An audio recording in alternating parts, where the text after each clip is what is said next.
ఇక్కడ ఉప్పల్ నుంచి నాగోల్ వరకు వస్తుంటే 30 గుంతలు లెక్క పెట్టుకుంటూ వచ్చాను నేను. ఇది దారుణంగా ఉంది ఈ గుంత, ఇంకా నా వల్ల కాలే. కూర్చున్నా ఇక్కడ లోతు గుంతలు ఎంత లోతునే మీరు కూడా ఒకసారి మెజర్ చేసుకోండి, మీకు తెలుస్తుంది. రోజు ఇబ్బంది పడుతున్నాను సార్, ఈ రోజు కాదు ఇది రోజు చాలా ఇబ్బంది పడుతున్నాం. దీన్ని సాల్వ్ చేయండి దయచేసి. ఇక్కడ కార్పొరేటర్ గారు ఉన్నారు, కమిషనర్ గారితో మాట్లాడించారు, కానీ మాకు సాల్వ్ కావాలి.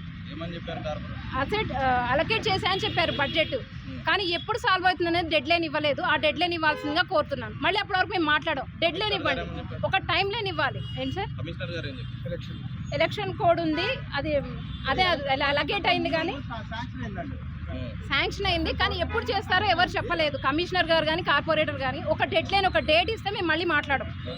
దయచేసి మీకు రిక్వెస్ట్. కింద ఏం పడలేదు సార్, నేనే తడుపుకున్నా, నా డ్రెస్ మొత్తం చూడండి. పడిపోలే, నేనే కావాలని వెళ్ళి కూర్చున్నాను, నేను పడిపోలేదు. మా పిల్లలు ఒకసారి 2 సార్లు పడ్డారు, చిన్న పిల్లలు.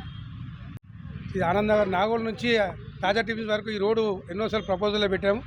ఈ ఆనందనగర్ జంక్షన్ మాత్రం శాంక్షన్ అయింది, ఎలక్షన్ కోడ్ వల్ల ఆగింది.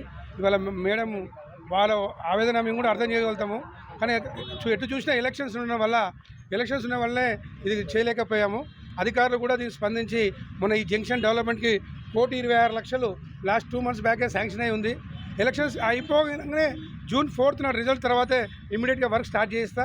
నేను ఖచ్చితంగా దీన్ని అప్పటి నుంచి పోరాటం చేస్తున్నాం దీని మీద. ఎందుకంటే చాలా బిజీ హైవే అయింది, చాలామంది సఫర్ అవుతున్నారు. ఇక్కడ అందరూ ఎడ్యుకేటెడ్స్ ఆఫీస్ పోనీకి ఇబ్బంది అవుతుంది, ట్రాఫిక్ జామ్ ఉంది. తాజా ట్రాఫిక్ దగ్గర నాగోల్ బండ్లగూడ చేరుతారు. ఈ 3 కూడా ఫస్ట్ వీక్లోనే ఆల్రెడీ టెండర్స్ అయినాయి, వర్క్ ఆర్డర్స్ కూడా తీసుకున్నారు.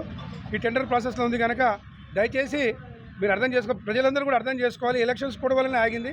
ఈ June 4th వరకు ఫస్ట్ వీక్లోనే ఈ వర్క్ ఒక స్టార్ట్ చేపిస్తారని మేము హామీ ఇస్తాం. For more videos like this, subscribe Big TV channel.